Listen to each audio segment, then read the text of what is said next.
Hey everybody, my name's Caroline, and in this video I'm going to start an Alexa from a Raspberry Pi. Now previously I posted a video where I made an Alexa from a Raspberry Pi. So for all you guys who watched it and did the project, congratulations, way to go. It wasn't an easy project. I know a lot of you guys had a little issues here and there. For you guys who finished the project, congratulations. This is simply a refresher video on how to start the Alexa module after you've already installed it on your Raspberry Pi. So when you do the project and you get through it all and then you start the Alexa, it's really exciting.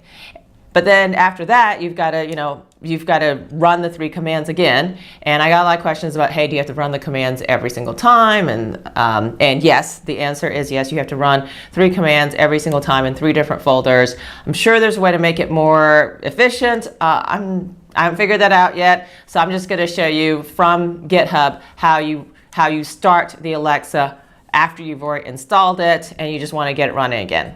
So first of all, it's simple. You've got to have your Raspberry Pi. You've got to have all the materials that you used the first time you did the project. All right, so you've got to have your power for the Raspberry Pi.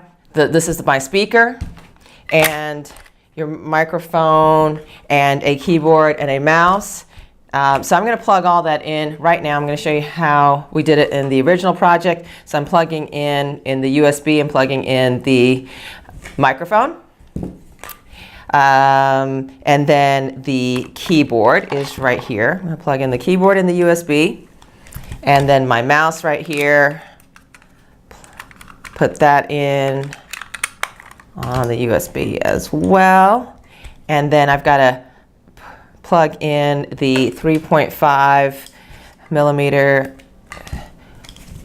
speaker. You've got to turn on the speaker.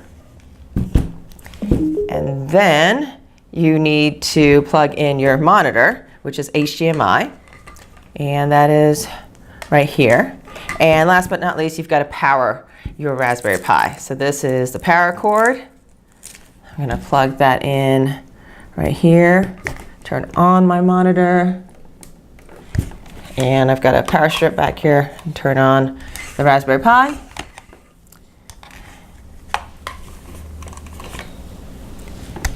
And it is booting right up.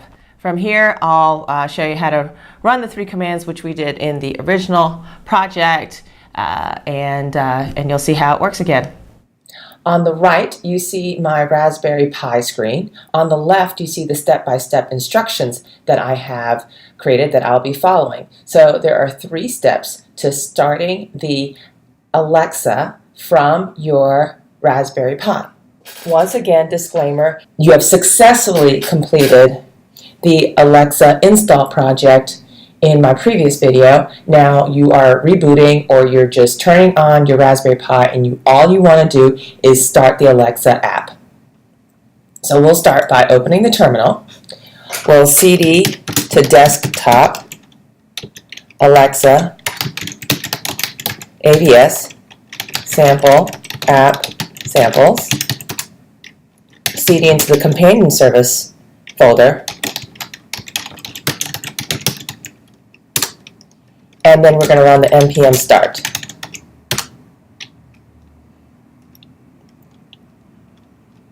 Now the key here is that you want to see listening on port 3000.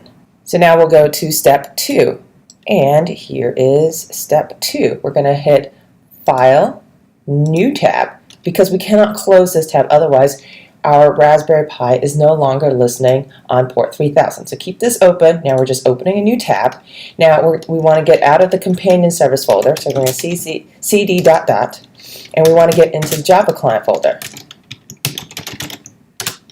Now we're in the Java client folder. Now you want to mdn exec.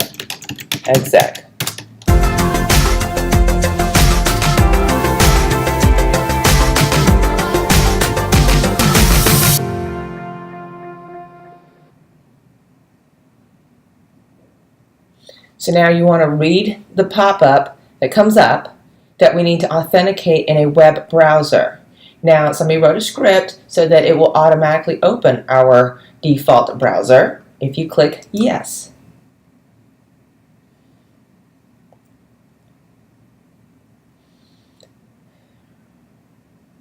So now our browser has opened up. We want to click Advanced and then proceed to localhost. And then we're going to sign in to our account. And now we see that device tokens are ready. So now I'm going to minimize the screen here. And now if the internet browser had not automatically opened up, what I would have done is copied and pasted. I would have manually opened the internet browser and then copy and pasted this URL into it, and I would have gone through the same process. But since I've done that successfully, I'll click OK.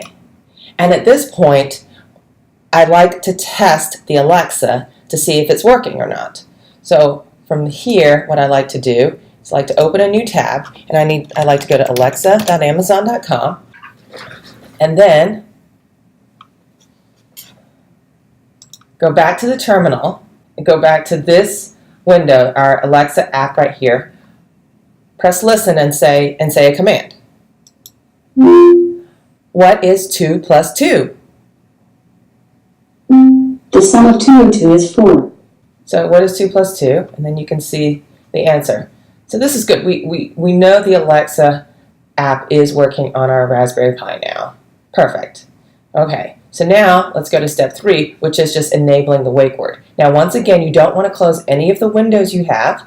Step 3, make this a little bit easier so we know what follows. Once again, you want to open a new tab. You do not want to close your windows. And you want to get out of the Java client folder. So you want to go back one. Now you want to go into the wake word SRC folder. And make sure that you're typing in the folder name respecting the caps and lowercase letters because it is case sensitive. So now we're in the correct folder, and now to run this command script to enable the wake word, it's /wake word agent. Once again, I'm respecting the case -e sensory. And now I'm going to go over here, have this open as well, and say, Alexa, what is 3 times 4? 3 multiplied by 4 is 12. And there you have it. You see the Raspberry Pi Alexa is now working. So another tip is that when you say Alexa, you want to wet pause and then say your command. Alexa, tell me a joke. What does a cat say when he stubs his toe? Meow. There you go.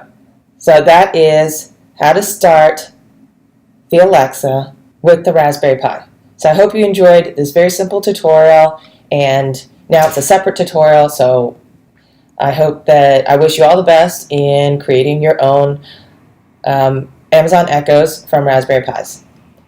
So thank you for watching. Please subscribe to my channel.